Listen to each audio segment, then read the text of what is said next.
my next update video. So, good things have happened. Really good things for me. Personal life, I finally heard back from Social Security, like the judge and Social Security. Fully favorable from the judge, which he sent it to another office to process to see if I qualify for non-disability Social Security income. I heard back from them. They just need me to call them, update them on 2 things, have an appointment made with them, get these 2 things updated, and that's all I know so far. I just have to update those 2 things, or else they can deny it if I don't get these 2 things updated. It's just the normal things you have to update so they can do like direct deposit and stuff into an account, and your living situations and other things that's needed, etc., etc. So that's what's going on with that. Other things going on in my personal life. I've been feeling lately more attracted to trans women. A lot more lately. Which I'm not quite sure why. I've always been attracted to females. Ever since I was in preschool. I mentioned this in a bunch of videos before. Yes, it's since I was in preschool. That's never changed. It's just over time, because of my sexuality is fluid, it's just been kind of all over the place. And it was years and years ago when I was watching other trans individuals' videos, not just trans women but trans men, but mostly trans women. I kind of was attracted a little then, but over time it just, especially when my hormones were switched around and how I was feeling, the way I'm attracted to people, that's changed a little bit, because it used to be all over the place, and now it's more stable, and I'm attracted to women, cisgender women, and trans women a lot more. Even though I prefer post-op, if I end up with a trans woman and she's pre-op, that would still be okay with me, because that's just who she is, and that's part of just who she is. I don't know if I will end up with a trans woman, or if I end up with a cisgendered woman. And I did weigh out the options a bunch of times, and I, laying in bed when I couldn't sleep, I don't like trans men at all, any way, shape, or form. And men, same thing, except at one time was more towards sexual, how I was feeling. But that's kind of gone away, how I was feeling, and it was only towards one person, former roommate. So, but when my estrogen was switched from the pills to the injections, that changed to where I wasn't attracted that way. It was more towards women and trans women more and more. And how I was feeling towards him, I was like, I wanted him, but as a woman.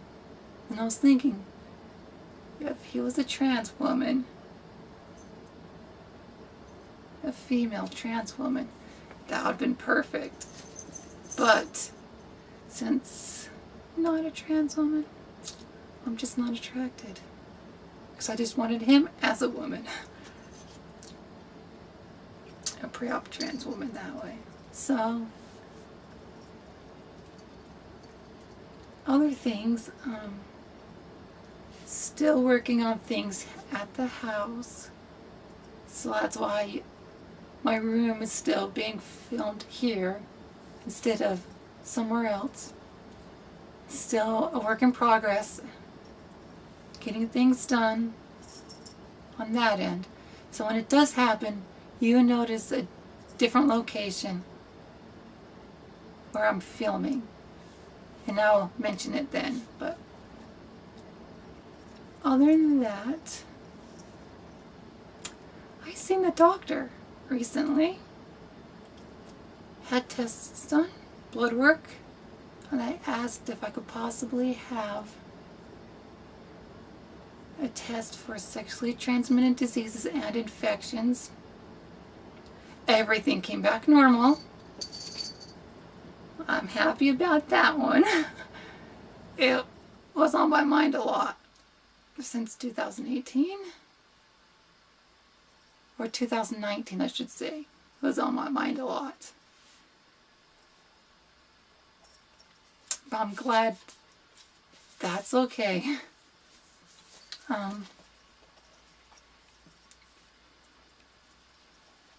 And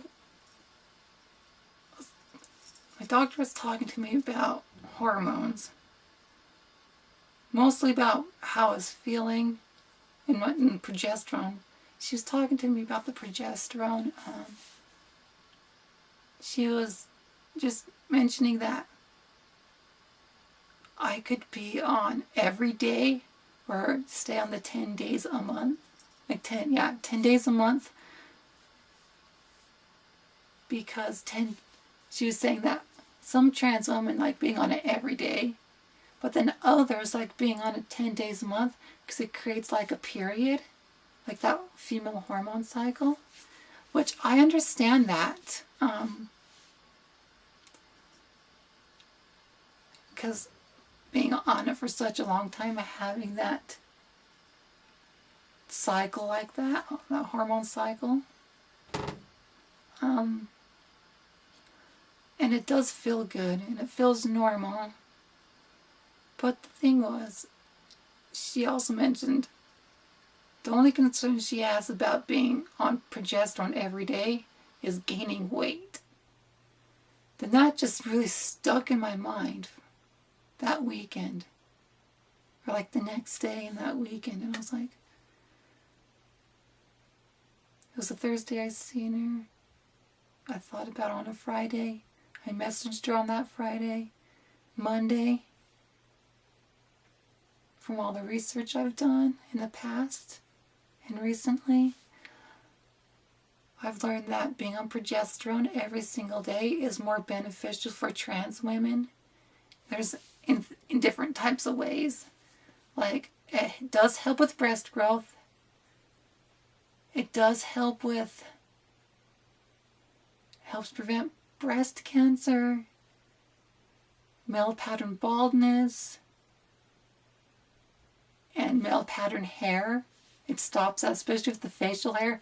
It stops that new coarse hair. Like if there's going to be any new, it just stops that from even happening. Unless it's already in, then it won't really change that. Other body hair will decrease. So I'm hoping that is the case, because I decided to be on it every day. And there's much more benefits towards it. So, this would be what I did, because it was the 6th when I start for the 10 days a month. And that's when I started.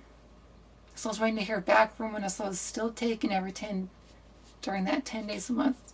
I didn't want to have any extra progesterone from those 10 days, from not taking it. So I finished off those 10 days. Then I started taking the every day.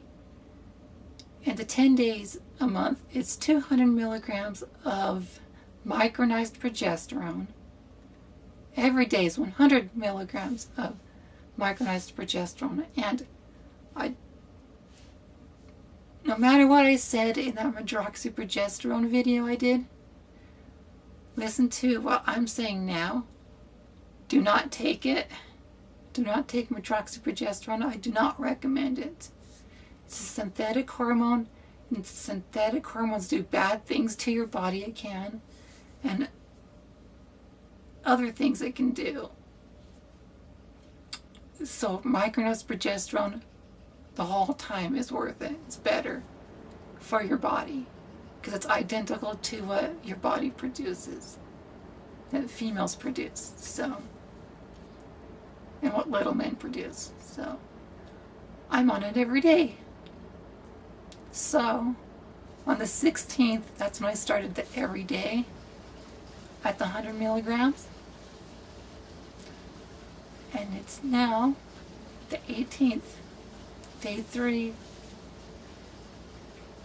So the way I did it, from being high, and then it just went like, yeah, it's kind of like triggering your body like pregnancy, how the progesterone works when you're pregnant, how it's really high, then if you don't get pregnant, it drops off. But if you do get pregnant, it stays more constant in your system to help with the conceiving of the baby without losing it. Helps to prevent that and other things. So it's kind of, but if you do the hormone based, just the hormone without any of the physical stuff, just the hormone, how it does to the body without, for like, yeah, it's basically triggering their body similar. So weight gain, I'm hoping I gained some, but not a lot. And my breasts have become fuller. They've been growing. It's been uncomfortable. They are much more rounded and shapely. It's just the tops of them are still kind of not fully grown. I can't say my breasts are underdeveloped, but they're not fully developed. Because women's breasts, like female breasts, I should say, they grow in stages, and they call it a Tanner stage, 1 to 5. And usually trans women don't reach 4 or 5. And I've been wanting to be at a 5, and the only way even cisgendered women's breasts don't fully grow until they become pregnant. So if you're on the hormones long enough every day, the progesterone, it will trigger it to fully grow that way. So I'm hoping to get to stage 5 of breast growth and a full triple D, 32 triple D, I'm hoping. Which, the way it's going, it is. I'm just kind of frustrated that it's always through here, all the way, like right from here to here. Then there's this upper half, like there's the bottom half here, then the upper half here. It's the upper half, for me, takes a lot longer to develop and grow than the bottom half, because I'm more bottom heavy, I can say. But then once the bottom fills in, the top ends up filling in. The tops have been filling in. I've been noticing more new tissue. For me, it kind of goes around like this, then right here, because then it goes around like, because right here where the tendon is, and that kind of muscle, it kind of curves around here, and it goes around. And it's usually the spot right here going kind of this direction is where the tissue mostly ends up growing. Then over time I notice it does spread out this way, but being switched to everyday, it's kind of gone a little different. Right here, the sides right here, instead of going rounded like this, it's more rounded this way, like this way. instead of like this. It's more like this, because it's filled in right in that spot. And I noticed the tissue I had on top that has spread more across, and I have new tissue here still kind of spreading and becoming fuller, which is so wonderful. And I've noticed, like, first thing, like in the morning before I get dressed, and at night when I get ready for bed, because I usually don't wear a bra when I get ready for bed. I just don't wear a bra at that time at night, because it's not healthy to wear a bra all the time, because the ligaments don't get to do what the ligaments get to do to help support the breasts, because it can make them weaker. Doesn't mean it will, but it can. And I noticed the fullness that's in them, they're more, the way they just move with my body, I'm not used to it at this size. And it feels normal, I'm just not used to it. And I haven't gotten used to the fullness, the new fullness I've recently got, so. But I noticed before I switched to every day, the 10 days, my breasts would grow to a certain point. Then when the hormone progesterone would drop off, the swelling would go down to a certain point. But then the rest of the month, they wouldn't really grow as much, because the estrogen, it's done so much for my breasts and the growing. It's still helping a little bit. It's just, it started going really slow for me. So I was like, I can't take this anymore. I want bigger and fuller breasts. I need it for my gender dysphoria to get better. So I'm on it every day now for 6 months till I see the doctor next. And in this time, I'm hoping I don't become overweight. I just don't want to become overweight. I just want my breasts to finish growing, and other places that needs to fill in, like my butt, hips, things like that. So, other bodily changes I haven't noticed much, except much more fullness in my face. And I've just been having complete difference in how I feel overall. So, yeah. And you can't really tell with my breasts, because I'm wearing a teaser push-up bra. So, but they are fuller. And that's pretty much the updates. So, besides a little more fat down here and fuller in the face and just feeling slightly different, I'm not sure how to explain that. I know it's from the progesterone every day. So, until my next video, there's really nothing much more to say about changes, because I haven't been on it long enough to see any more significant changes. So, with my next update video, I'll see you until that video, or if I do video in between, which I plan on. So, until my next video, please comment, rate, and subscribe. And if I get enough comments, I will answer them, possibly do a video. So I want more comments, questions if you have any. If you want me to do a video on it, please comment and tell me you want to do a video. So until my next video, comment, rate, and subscribe. And shh.